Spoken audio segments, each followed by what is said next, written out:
Hello everyone. तो कैसे हो आप सब। मैं सोनी, आपकी जीएल स्टोरी टेलर और राइटर। बिना किसी देरी के आते हैं सीधा स्टोरी पे। आशिकी का पार्ट 2। पिछले पार्ट से सीधे आगे चलेंगे। ओके, दिखाते हैं कॉलेज का सीन। जहाँ तनु एंड रिद्धि कॉरिडोर में खड़े होते हैं अपनी पलटन के साथ। एंड उनकी नजर सिर्फ सिया पे होती है, जो कि बेचारी चक्कर मार रही होती है, ऊपर से नीचे नीचे से ऊपर, और वो बहुत वीक भी पड़ गई थी। यहाँ तभी इनके कानों में एक आवाज़ जाती है, इन्हीं के ग्रुप के एक लड़की की। वो कहती है, oh my God, look at her charm baby. उसकी इस आवाज़ पे सबकी नज़र जाती है कॉलेज कैंपस के जाइंट गेट पे। बट तनु एंड रिद्धि को कोई लोड ही नहीं होती। उनके आगे वो किसी भी चीज़ को इतनी सी भी वैल्यू नहीं देते थे। यहाँ जब वो लोग वहाँ देखते हैं सब, तभी दूसरा लड़का कहता है, अबे कौन है ये यार, एंट्री देख रही हो, इतनी सिंपल होके भी एयरपोर्ट वाली फील दे रही है, पहली बार दिखी यार यहाँ। तभी एक दूसरी लड़की कहती है, यार इससे मैं जानती हूँ, कल जब मैं प्रिंसिपल के केबिन से आ रही थी ये वहाँ थी। यार बताते हुए अच्छा नहीं लग रहा, बट ये स्कॉलरशिप वाली है। या उसकी इस बात पर सब एक साथ कहते हैं, क्या क्या कह रही है, प्लीज कह दे ये झूठ है, प्लीज प्लीज, ये किस एंगल से स्कॉलरशिप वाली लग रही है। तभी दूसरी लड़की कहती है, अबे देखना, जिस हिसाब से एंट्री ली है उस हिसाब से। यहाँ वो लड़का कहता है, यार एंट्री छोड़, उससे देखना और बाकी सबको देख, लड़कों से ज़्यादा तो लड़कियाँ उससे देखे जा रही है। और फेस देख, मासूम और अट्रैक्टिव और चार्मिंग, सब एक साथ लग रही है यार, मानो परफेक्ट कॉम्बो हो जैसे। मुझे ना अब डर भी लग रहा है।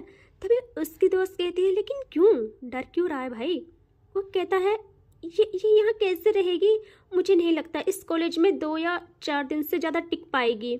लेकिन तुम सब सुनो, कोई भी अगर इसे परेशान किया तो फिर बताऊंगा मैं, कोई इसे परेशान नहीं करेगा, समझे।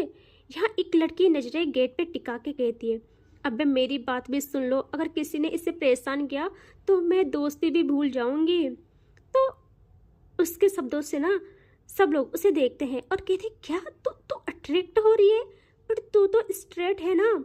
यहाँ वो कहते हैं, भाड़ में गया यार स्ट्रेट, भाई कोई इससे परेशानी करेगा, लुक देखो यार लुक। यहाँ वो सब लड़कियां कहती है, इसका लुक हम ही नहीं पूरा कॉलेज देख रहा है यार, लेकिन हमें जेलसी क्यों हो रही है, क्यों ऐसा लग रहा है कि कोई उससे ना देखे हमारे सिवा। ऐसी चीजों पे सिर्फ हमारा हक होना चाहिए। यहाँ ये लोग अपनी अपनी बातें कर रहे थे, बट रिद्धि और तनु को कोई फर्क ही नहीं पड़ता। उनके आगे उनको कोई ऐसा लगता ही नहीं जो अटेंशन गेन करे लोगों की। वो तो एक भी पल वहाँ नहीं देखते हैं। तो चलो अब आपको दिखाते हैं उस लड़की को, वही जो जाइंट गेट पे एंट्री लेती है और कॉलेज की रोशनी का रंग बदल देती है, जिसके आते ही हवा में एक अजीब सी खामोशी भर जाती है, जैसे सबकी सांसें उसकी परमिशन का वेट कर रही हो। वो एंट्री जिसमें इनोसेंस बस एक मास्क होता है और अंदर छुपा होता है एक डेंजरस चार्म, जो दिल नहीं सीधा कंट्रोल चुरा लेता है। बस एक सेकंड की चाल और पूरी कॉरिडोर की लड़कियां अपने बाउंड्रीज, अपना लॉजिक सब तोड़ने को तैयार हो जाती है। इसको देखना मतलब नॉर्मल नहीं था यार, सिर्फ ऑब्सेशन बचता है। अब दिखाते हैं उसके लुक को। सिंपल सा था बट डेंजरस। वाइट शर्ट, बस एक simple white shirt, sleeves fold किए हुए, जैसे उसने दुनिया को वार्निंग दे रखी हो। ओपन ब्लैक हेयर हवा में हिलते हुए, पर हवा भी उसके आगे अपना रुख बदल लेती है। वाइट जीन्स विद शूज, कोई हेवी स्टाइलिंग, कोई शो ऑफ नहीं, फिर भी उसके आते ही लगता है जैसे सिंपलिसिटी ने विलेन का क्राउन पहन लिया हो। कोई सिंपल लुक में भी लाइक अ विलेन वाली फील कैसे दे सकता है। सब यही सोच के परेशान थे। जब वो कदम अंदर रखती है तो कॉरिडोर में चलने वाली सारी बॉडीज, सारी वॉइसेस, सारी गॉसिप एकदम फ्रीज हो जाती हैं और वो बढ़ाती है कदम अंदर की ओर। ऐसा नहीं कि लोग उसे देख रहे होते हैं, लगता है लोग भीड़ है और वो उन सब के बीच से ऐसे गुजर रही है जैसे उनका होना या ना होना उसके लिए एक जैसा हो। उसकी वॉक में वो एरोगेंस नहीं, एक कोल्ड डोमिनेंस होती है जो बिना शोर किए कंट्रोल कर लेती है सब पे। एंड गिटार उसके कंधे पे ऐसा होता है जैसे उसकी एक साज से वो सबको अपने इशारों पे नचा रही हो। सफ़ेद शर्ट में से निकलती हल्की धूप की चमक, दूध जैसे सफ़ेद स्किन पे सॉफ्ट शेडो। सीन इतना सिंपल और उसका ऑरा इतना हैवी कि लगता है कॉलेज का इन्वायरमेंट उससे परमिशन मांग रहा हो। वो किसी को देख भी नहीं रही होती है, ना राइट ना लेफ्ट, बस सीधी चलती जा रही है जैसे अपने ही बनाए हुए डार्क एम्पायर में एंट्री कर रही हो। और सब लड़कियां सिर्फ एक ही थॉट में अटक जाती है, ये लड़की नहीं स्लो पॉइजन लगती है और मैं खुद से इसे पीने को रेडी हूँ। इसके पास आते ही लगेगा मेरी लॉयल्टी मोरल्स सब गिर जाएंगे। कोई इतना अट्रैक्टिव कैसे हो सकता है? ऐसी पार्टनर मिले तो मैं खुद को उसकी मर्जी पे रख दूँ। इसकी आंखें देखो, ये प्यार नहीं करती, ये क्लेम करती है। और तभी वो लड़की अपने शर्ट के एक स्लीव्स को दूसरे हाथ से बहुत ही किलर डैडी स्टाइल में फोल्ड करती है और उसके हर मूव्स दूसरे पर कंट्रोल पा रहे थे। इसे देख के रिधि के ग्रुप की एक लड़की कहती है, यार इसके टच में एक बार आई ना, फिर मैं नॉर्मल रिलेशनशिप नहीं चाहूँगी, इसके साथ टॉक्सिक चल जाएगा। इसके साथ रहना मतलब जेलसी गारंटीड है और मुझे कोई प्रॉब्लम नहीं। तभी दूसरी बोलती है, ऐसी लड़की से हार्ट ब्रेक भी मिले ना तब भी मैं उसी को चूज करूँगी। और वो कहती है, अबे कौन कौन इसे मासूम कह रहा था? ये मासूम है? ये मासूम नहीं, ये सीक्रेटली डोमिनेंट लगती है। बस मुझे उसका होना है। अगर इसने एक बार मुझे हाथ से पकड़ लिया ना, मैं खुद को छुड़ाना ही नहीं चाहूँगी। ये पार्टनर नहीं बनेगी, ये मेरी वीकनेस बन जाएगी। इसके साथ एक भी दिन मिल गया ना तो दूसरी कहती है, तो क्या करेगी? तो वो कहती है, मैं इसके लिए दुनिया को इग्नोर कर लूँगी। अब इतनी सारी बातें हो रही थी और रिधि सब सुन रही थी। उससे पहले तो इतना लोड नहीं था, लेकिन अब हद से ज़्यादा हो गया था। एक पल के लिए उसे ये चैलेंज लगता है कि इस कॉलेज में क्या इस सिटी में भी कोई ऐसा नहीं है जो मेरे अलावा किसी के अटेंशन को पा सके, और मेरे अलावा कोई और अटेंशन गेन कर रहा है। कैसे? और जंगल में आके एक सैनी से पंगा। रिधि अपने ग्रुप की डार्केस्ट गॉसिप सुन रही होती है, पर जैसे ही एक लाइन उसके कान में पड़ती थी, यार इसने तो पूरे कॉलेज का चार्म पलट दिया। रिधि वो अपनी नजरें ना वहाँ ले जाने लगती है, मजबूरन यार, वरना ना वो किसी को देखती तक ना यार। उसकी एक नज़र किसी पे पड़े, वो उस इंसान को इतना खास नहीं मानती थी। और वो देखती है वहाँ बिल्कुल क्वीन लाइक एरोगेंस के साथ।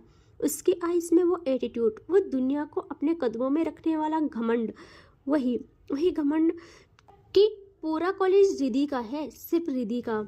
यहाँ सिर्फ उसका ही चार्म चलता है, उसका ही सिक्का बोलता है। इस वजह से रिधि की नज़र कोई नॉर्मल ग्लेंस नहीं थी, वो एक ठंडा स्लो स्कैनिंग लुक होती है, जैसे वो कह रही हो, कौन है ये जो मेरी एम्पायर की हवा हिलाने की हिम्मत कर रही है? इससे पता नहीं शेरनी के मुंह में हाथ देना कितना घातक साबित हो सकता है। एंड पहली बार रिधि की नज़र उस इंसान पे पड़ती है जिसके साथ उसकी लाइफ कैसी हो जाएगी किसी को पता नहीं। तो ये हमारी दूसरी मेन कैरेक्टर होती है। तो फिर मिलते हैं अपनी दूसरी मेन कैरेक्टर से, जिसका नाम होता है सौम्या। रिधि की नज़र पहले उसके फोल्डेड स्लीव्स पे टिकती है, फिर ओपन ब्लैक ईयर पे, फिर उसके मासूम पर डेंजरस फेस पे, और एक सेकंड के लिए रिधि की आंखों में वो क्लासिक विलेन कर्व आता है। उसकी नज़र बिल्कुल सीधी शार्प, जैसे वो उस लड़की के ऑरे को नाप रही हो। फिर दूसरे ही पल वो कहती है खुद से कि रिधि, क्या तू भी किसे देख रही है? इसको तो मैं बताऊंगी कि इस कॉलेज में आके इसने लाइफ की कितनी बड़ी गलती की है। एंड फिर वो नजरें ना घुमा के देखने लगती है अगेन सिया को। यहाँ सौम्या भी आगे आ रही होती है कैंपस से कॉरिडोर की साइड, लेकिन सिया अपना चक्कर पूरा करते करते सीढ़ियों में कदम रखती है। ऊपर जाने के लिए उसका ये लास्ट चक्कर था, लेकिन वो फिजिकली बहुत वीक थी, इतनी कि उसे अब धुंधला धुंधला दिखने लगता है। उसकी सांसें तेज हो जाती है। वो बड़ी मुश्किल से कदम रखते हैं ग्राउंड से पहले सीढ़ी में, फिर दूसरी, फिर तीसरी। अब उसमें क्षमता नहीं बचती है और वो और नहीं झेल पाती। उसकी आइज धीरे धीरे बंद होने लगती है और आफ्टर अ सेकेंड उसकी बॉडी उसका साथ छोड़ देती है। वो तीसरी सीढ़ी ही चढ़ी थी। वो बैलेंस नहीं बना पाती और बेचारी गिरने लगती है पीछे। बहुत वीक थी तो उसे चक्कर आ रहे थे। उसकी आइज ना धीरे धीरे क्लोज हो जाती है। यहाँ सब हैरान। ऊपर से रिधि और तनु के चेहरे पे हल्की सी परेशानी नजर आती है। वो दोनों साथ में कहते हैं सिया। वो भी थोड़ा डर गए थे, लेकिन तभी वो पीछे गिर जाती है। ऐसा लगा एक पल के लिए कि बस हो गया, सब खत्म और भगवान भी बचाए अब इन्हें। बट तभी हमें दिखाते हैं वो गिर जाती है किसी की बाहों में। सब सही समझे हमारी सौम्या के। वो उसे अपनी बाहों में थाम लेती है। यहाँ इस मोमेंट पे सारा कॉलेज एक साथ चिल्लाने लगता है, ओ माय गॉड, क्योंकि वहाँ इमोशंस ज़्यादा मैटर ही नहीं करते थे। और कुछ टाइम के बाद प्रॉपर अच्छे तरीके से सौम्या उसे अपनी बाहों में उठा लेती है। जब वो सिया को अपनी गोदी में उठाती है, सबकी सांसें उस पर ही जा टिकती है। हाय, सब उसकी बाहों में गिरना चाहते थे। यहाँ सौम्या सिया को थामे धीरे धीरे नीचे बैठ जाती है एंड सिया का सर उसकी गोदी में आ जाता है। सौम्या ज़्यादा कुछ नहीं करती। वो अपने बैग से निकालती है अपनी वाटर बोतल एंड उससे ओपन करके उसका पानी उड़ेल देती है सिया के फेस पे। और जैसे ही ठंडा ठंडा पानी सिया के फेस पे पड़ता है, सिया धीरे धीरे अपनी आइज ओपन करती है, लेकिन उसके चश्मे पे भी पानी गिरा था। वो साफ नहीं देख पाती, उससे बस धुंधला धुंधला दिखता है। और वो ना बहुत मासूम थी, मतलब कि ऐसे किसी से बात भी नहीं करती थी। और वो ना डर जाती है और वह सौम्या को लड़का समझ जाती है। वो दूसरे ही पल घबरा के सौम्या को पुश करती है बहुत तेज और वहाँ से उठ के साइड होके अपना चश्मा निकाल के उसे साफ करने लगती है। यार सौम्या भी लाइक कि अबे पागल है क्या। तभी सिया अच्छे से देखती है सौम्या को और वो वहीं पे फ्रीज। उसे कुछ समझ ही नहीं आता और वो ना गिल्ट में चली जाती है। वो कहती है सॉरी मैंने आपको लड़का समझा। यहाँ उसकी बातों पे सारे लोग जो कि इस सीन के लिए वहाँ इकट्ठा हो गए थे, वो कॉरिडोर वाले भी, सब लोग ग्रुप वाले वहाँ खड़े थे। सब लोग हंसने लगते हैं। इतनों लोगों में से सिर्फ 2 इंसानों के फेस पे स्माइल नहीं थी, एक हमारी सौम्या एंड एक हमारी रिधि के। यह सौम्या अब कहती है तुम पागल हो। और सिया बड़ी बड़ी आंखों से देखती है हमारी सौम्या को और सौम्या कुछ जवाब दिए बिना वहाँ से उठ जाती है। अगेन अपना गिटार अपने कंधे पे अच्छे से लगाती है एंड वहाँ भीड़ थी, बट मानो वो भीड़ सौम्या को दिख ही न रही हो। वो उनकी तरफ एक नज़र भी नहीं डालती एंड सीढ़ियों से ऊपर आने लगती है। सारे लोग बस उसे ही देखे जा रहे थे। यहाँ वो अब बिना किसी के परवाह किए अपने सपनों के डार्क एम्पायर में बस चले जा रही थी। जैसे ही वो कॉरिडोर में अपना कदम रख रही थी, नजरें अपनी कदमों पे थी उसकी, वैसे ही दूसरे सेकंड एक हाथ उसका रास्ता रोक लेता है। उसकी डेस्टिनी थी ये। और इस पल सौम्या के कदम रुक जाते हैं कॉरिडोर के टॉप पे जाके। यहाँ सौम्या अपनी नज़रों को उस हाथ पे ले जाती है। सबसे पहले उसकी नज़र उस हाथ पे पड़ती है जो हाथ उसकी पूरी जिंदगी को कंट्रोल करने वाली थी। ये हमारी रिधि का हाथ था। उफ, इतना खूबसूरत लग रहा था, इतना नाजुक कि उसके सिर्फ हाथ को देख के ही सौम्या की धड़कनें कुछ पलों के लिए अपना रास्ता भूल गई थी। उसकी उंगलियों का वो हल्का सा झुकना, जैसे एक सेकंड में किसी को रोक भी सके और अपनी मर्जी से चला भी सके। जब उसने सौम्या को रोकने के लिए हाथ बढ़ाया ना, तो लगा जैसे पूरा सीन उसी एक पल में, उसी एक हाथ में रुक गया हो। उस ग्रिप में एटीट्यूड भी था, कंट्रोल भी, और एक अजीब सा चार्म जो सिर्फ रिधि के हाथ में ही हो सकता है। वो हाथ जिसकी लकीरों में बहुत कुछ है, लेकिन सबसे डार्क सच वो जो कि अभी उस हाथ के सामने है। यहाँ सौम्या एक डार्क स्माइल करती है एंड धीरे धीरे अपनी नजरें उस हाथ से होके उस चेहरे पे लाती है। इस वक्त पहली बार दोनों की नजरें टकराती है। आपको बता दूं, दोनों पत्थर थे, पत्थर। दोनों पहली बार टकराते हैं। इन पत्थरों का टकराव, आँख तो उगलेगा ही, लेकिन सौम्या की आंखें जैसे रिधि से मिलती है। जिस चेहरे पे अभी तक एक डोमिनेंस था, वहाँ एक डेविल मुस्कान घर कर जाती है। उसकी धड़कनें अपना रुख मोड़ लेती है और सांसें बेकाबू हो उठती है। कुछ पलों के लिए वो खुद को संभाल नहीं पाती।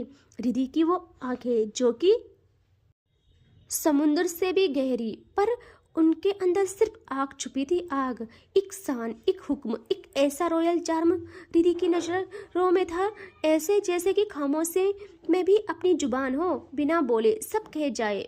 वो आंखें ना सिर्फ देख रही थी, चुन रही थी, तोड़ रही थी और साथ ही अपना असर छोड़ रही थी। उनमें एक शेरनी का ओरा था, तीखी नजरें, साफ और इतनी खूबसूरत कि सौम्या को लगा उसकी सारी हिम्मत, सारी बातें उस एक झलक ने ही छीन ली हो। वो आंखें ऐसी थी कि अगर किसी पे टिक जाए तो उसका पूरा वजूद हिल जाए। रिधि की आंखों में सिर्फ खूबसूरती नहीं, एक रॉ पावर, एक डोमिनेंस, एक रूह को जला देने वाला, रूह को कैद करने वाला मैजिक भी था, जो सिर्फ उसी का था।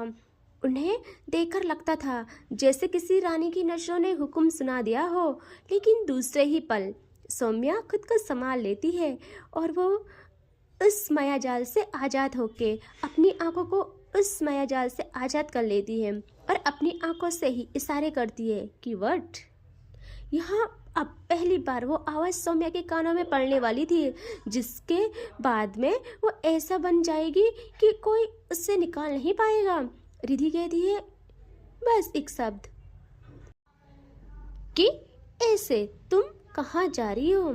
यह सौम्या कुछ जवाब ही नहीं देती यार, ऐसा मानो उसने जवाब देना सही ही ना समझा हो, और वो वहाँ से आगे जाने के लिए अपना कदम उठाती है, लेकिन दूसरे ही पल उसके सामने हाथ बांधे खड़ी हो जाती है हमारी तनु। यहाँ सौम्या देखती है तनु को और तनु फुल एटीट्यूड में कहती है, हे तुझे पूछा है कुछ, उसका जवाब दे। अगर एक भी कदम आगे बढ़ाया तो ये जो एटीट्यूड और लुक हम पे झाड़ रही हो ना, इसे खाक करना हमें अच्छे से आता है। सो कमन, जो पूछा उसका जवाब दे।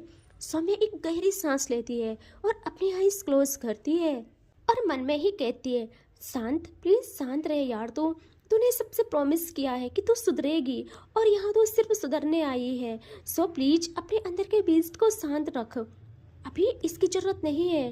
और यहाँ तनु उसकी इस हरकत पे हंसती है और कहती है, अबे अबे ये तो मन में ही डर के अपने पूर्वजों को याद करने लग गई।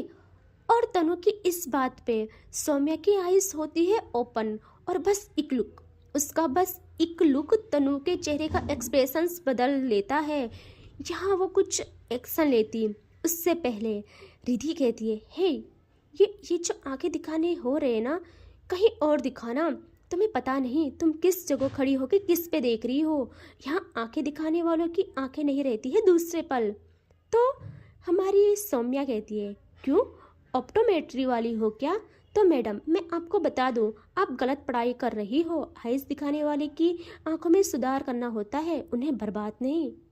और यहाँ भाई ये सुनते ही सब लोग जो फ्लैट हो रहे थे वो डर जाते हैं, मन में ही कहते हैं, भाई ये तो गई, ये लुक वाइज स्मार्ट है बट माइंड से नहीं, कहाँ पंगा ले लिया है बेवकूफ़ ने।